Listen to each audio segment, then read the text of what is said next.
Antes de las preguntas, también quisiera hacer un paréntesis sobre lo que es las directrices, porque muchas veces nuestros obligados tributarios quieren saber dónde se pueden encontrar las directrices de precios de transferencia, porque tienen interés en estudiarlas. Entonces, antes de las preguntas, para hablar un poquito sobre ello. Licenciado Giancarlo, podemos comenzar, creo yo, con las directrices. Sí, bueno, como algunos de nuestros invitados conocerán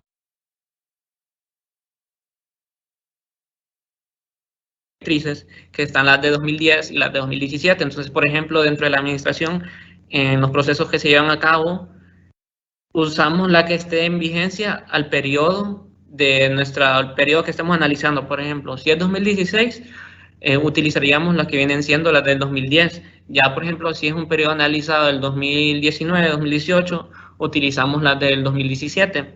Y para nuestros invitados que quieran conocer un poquito más de la referencia técnica, estas directrices las pueden buscar en su buscador de internet. Ponen directrices de precios de transferencia para administraciones tributarias y empresas multinacionales, y son libres de descargar, y pueden descargar las dos versiones según les interese. Y también las que les mencionaba al principio, que son los lineamientos, bueno, no lineamientos, sino que es más como una guía para los contribuyentes y las administraciones tributarias alrededor del mundo en el contexto del COVID-19, ¿no? Se tocan temas de mucho interés y seguramente va a ser de mucho provecho. Entonces, si quiere, licenciada, comenzamos con lo que son las preguntas.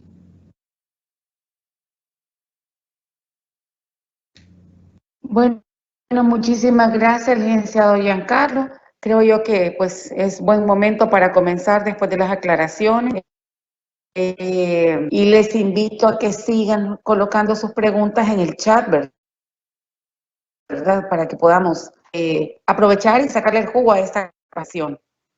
Licenciado Giancarlo, la primera pregunta dice, ¿cuándo una empresa pasa de ser pequeño contribuyente a grande? Bueno, estas categorizaciones se deben a ciertas evaluaciones que se hacen dentro de la administración, y básicamente se debe al análisis del obligado tributario que se da en su momento por parte de otros departamentos, y ahí es cuando pasa de pequeño a mediano, o de mediano a grande, o de grande a mediano, dependiendo, ¿no? Ok, muchísimas gracias. En la segunda pregunta dice Alberto, si una ONG tiene relación con una empresa privada, ¿también presenta declaración de precios de transferencia? Bueno, aquí a nuestro invitado Alberto yo lo remitiría siempre a lo que son las disposiciones del artículo 30 del reglamento, que primero que todo hay que establecer si están relacionados, qué tipo de relación es, porque si no están relacionados, de plano de ahí no están obligados, pero si están relacionados, qué tipo de relación es, si supera o no supera el millón, qué tipo de tamaño tengo como obligado tributario. Y entonces, en base se vayan cumpliendo esos criterios, ya se vería si están en la obligación o no están en la obligación. La siguiente pregunta, licenciado. Cuando es un call center, dice que su casa matriz está en el extranjero y genera sus ingresos allá y solo envía transferencias para gastos operacionales aquí en Honduras, ¿aplican los precios de transferencia? Es decir, si yo soy un operador aquí y mi casa matriz me envía capital, me dijo, para mis gastos operacionales. Sí, para gastos operacionales. Sí, bueno, aquí tendríamos que evaluar porque si constituyen los precios de transferencia, porque los precios de transferencia ya están definidos en lo que es la ley, ¿no? Que componen las transacciones comerciales y o financieras propiamente. Y ahí evaluar, ir descartando por criterios si están en la obligación o no. Siguiente pregunta, licenciado. Sí, solo una pequeña pausa, porque también muchas veces así relacionando a casos que hemos visto, muchas veces se pueden dar este tipo de transferencias por financiamientos, ¿no? De mi casa matriz a mis subsidiarias, y entraría en precios de transferencia, porque la definición dice transacciones comerciales y o financieras. Entonces, habría que evaluar si caen dentro de los precios de lo que son precios de transferencia. Siguiente pregunta. Si la empresa es pequeño contribuyente y no excede el $1.000.000 con partes relacionadas, pero sí hace transacciones con empresas en zonas libres, ¿tiene que presentar declaración de precios de transferencia?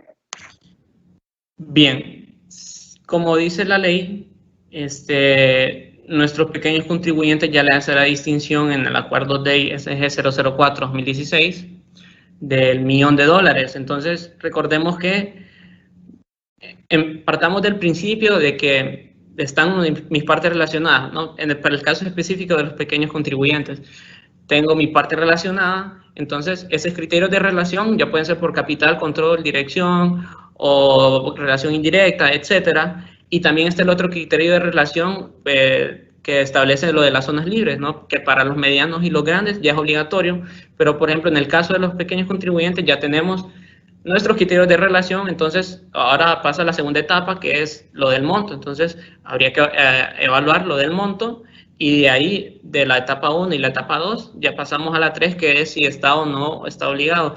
Entonces, en este caso me comenta que es menor al $1.000.000, entonces los pequeños obligados tributarios menor al $1.000.000 que hagan transacciones con partes relacionadas no estarían obligados a la presentación. Siguiente pregunta, licenciado. Pregunta Miriam. ¿Qué sucede si en el 2020 los contratos entre partes relacionadas bajaron por la pandemia? ¿Hay incidencia para los efectos de los precios de transferencia? Sí, cómo no, yo se la leo. Dice así, pregunta la participante Miriam. ¿Qué sucede si en 2020 los contratos entre partes relacionadas bajaron por la pandemia? ¿Hay incidencia para efectos de precios de transferencia? Bien, como en precios de transferencia, aquí depende de caso a caso, ¿no? Y esta es parte de este documento que, bueno, yo lo estudié hace algunas semanas cuando salió el documento de la OCDE, por ejemplo, este es un claro ejemplo de esas situaciones. En caso, la OCDE en este lineamiento, por ejemplo, dice que para el periodo 2020 se tiene que analizar con especial cuidado cómo incidieron en las operaciones de nuestros contribuyentes lo que es la pandemia, ¿no? Analizar el mercado, primero que todo, en el que opera el contribuyente, ver si fue una reacción generalizada, porque sabemos que hay algunas empresas que operan en mercados que fueron en auge ahorita, más bien, como las telecomunicaciones, u otras que operan en mercados que fueron bien afectados ahorita, como puede ser el mercado de turismo, por ejemplo. Entonces, para los contratos, de igual forma, ese documento de la OCDE establece que se pueden dar lo que se espera que se den lo que son negociaciones entre precios entre empresas, como hubiesen sido entre empresas independientes, como puede ser entre empresas relacionadas. Puede ser que estas renegociaciones hayan obedecido a impactos negativos en el mercado, pero como le digo, en precios de transferencia siempre hay que analizar de caso a caso a qué se debieron y cuáles fueron los factores, por decirlo así, los factores fundamentales al momento de tomar la decisión de la renegociación de algunos contratos, por ejemplo. Entonces habría que analizar de caso a caso, pero sí es algo que contempla ese documento que le menciono. Ok, vamos a continuar, licenciado. Vamos a continuar con la siguiente pregunta que dice así. Si ustedes como el SAR no exigen una firma auditora y lo dejan a criterio del contribuyente, una empresa grande, ¿cómo verifican que esta información está correcta? Bien, como es parte de las funciones y atribuciones que tiene la administración tributaria, ¿no? Verificar la veracidad de las declaraciones. Entonces, estas verificaciones se pueden dar a través de lo que son fiscalizaciones o, por ejemplo, como le mencionaba anteriormente, puede ser un requerimiento de información en el que se le exija, por ejemplo, presentar lo que es el estudio. Claro, porque el estudio lo presentan si nosotros se lo requerimos, y partiendo de ahí podemos analizar lo que es la información y de esta manera verificar la veracidad de lo que son las declaraciones. Básicamente ese es el proceso que se lleva a cabo, se hacen análisis a lo interno, analizando las declaraciones, posterior requiriendo los estudios, y se pueden dar este tipo de procesos para verificar lo que es la veracidad de las declaraciones de precios de transferencia. Muy bien, vamos a continuar. Nos dice alguien, perdón, no escuché a partir de qué monto se debe presentar la declaración de precios de transferencia. Bien, si usted es un obligado tributario catalogado como grande o como mediano, contar las transacciones con empresas vinculadas ya está en obligación.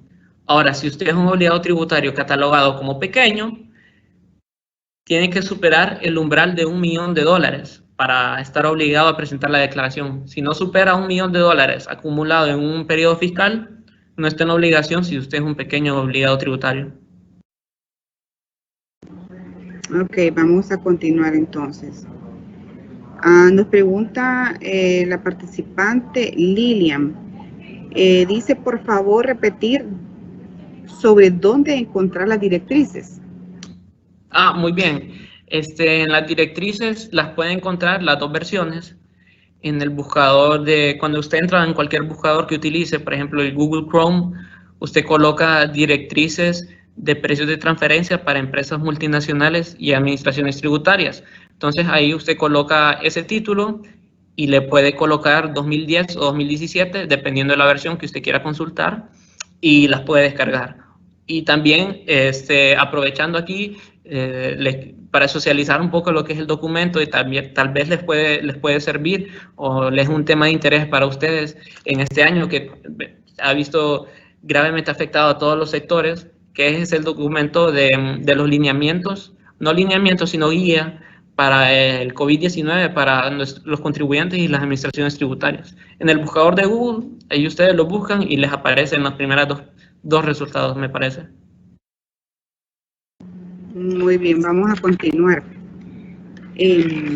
con la siguiente, y dice así: una empresa pequeña contribuyente, si no llega al $1 millón, siempre tiene que hacer el estudio de transferencia, de precios de transferencia. Muy buena pregunta. Y esto es algo que la verdad se me había escapado ahorita. Cuando ustedes estén en la obligación de presentar la declaración, evidentemente deben tener el estudio, porque el estudio contiene información que exige lo que es la declaración. Por ejemplo, el estudio en el documento les va a aparecer redactado los márgenes que se dieron entre su empresa y los márgenes que se dieron entre el set de empresas comparables, ¿sí? Hablando de que estemos utilizando el métodos en base a márgenes, o qué precio o cuál fue la mediana del margen, dónde se colocó la parte analizada. Entonces, todos estos datos son requeridos del estudio. Entonces, cuando estemos en la obligación de presentar la declaración, siempre se debe tener lo que es el estudio para poder presentarla de forma correcta. Entonces, partiendo de ahí, yo creo que cubrí lo del estudio y la pregunta de ahorita, porque sí es importante cuando tenemos que presentarlo. Ok, vamos a continuar. La siguiente dice así: ¿los consultores deben ser certificados en el caso de ser una persona natural? Bueno, como les decía anteriormente, la administración tributaria no les dicta, por ejemplo, que consultores o que firmas auditoras deben contratar para lo que es el estudio de precios de transferencia, porque eso ya queda libre criterio de cada uno de los contribuyentes, y dependiendo de con quienes quieran contratar ese tipo de servicios, ya queda libre elección de ellos. Pero sí, evidentemente es preferible, ¿no?, que sean personas que conozcan del tema, que sean calificadas y que les lleven un resultado positivo del estudio de precios de transferencia. Evidentemente, sí, la calificación es algo bien importante al momento de hacer estos tipos de análisis. Ok, vamos a continuar. La siguiente dice así: si el pequeño contribuyente hace transacciones con empresas en zonas libres, ¿está o no obligado a presentar declaración de precios de transferencia? Bien, esa se parece a la anterior, ¿no? En la cual definíamos que los pequeños contribuyentes están en los criterios de relación del artículo 3, numeral 3 de la ley o el artículo 11 del reglamento. Y esos criterios de relación se analizan en una primera etapa. De ahí digo, estoy relacionado en base a esto. Entonces, de ahí para los pequeños contribuyentes, nos vamos al inciso 4 del reglamento que nos remite al acuerdo de carácter general, que es el DEI SG 004-2016, que dice, bueno, los pequeños contribuyentes con sus partes relacionadas, que ya las hablamos en la etapa 1, si superan el $1.000.000, deberían de presentarlo, y si lo superan, no están obligadas a presentar lo que es la declaración. Entonces, los contribuyentes pequeños siempre deben evaluar la cuestión del $1.000.000 en un periodo fiscal. Nos dice Jonathan López que si pueden repetir en cuánto tiempo se deben de presentar los precios de transferencia al Servicio de Administración de Rentas. Claro que sí. Entonces, si usted ya determinó que está en la obligación de presentar la declaración de precios de transferencia, entonces usted debe ver cómo está su calendario fiscal, ¿no? Si obedece a un año normal o el año civil, que va del 1 de enero al 31 de diciembre.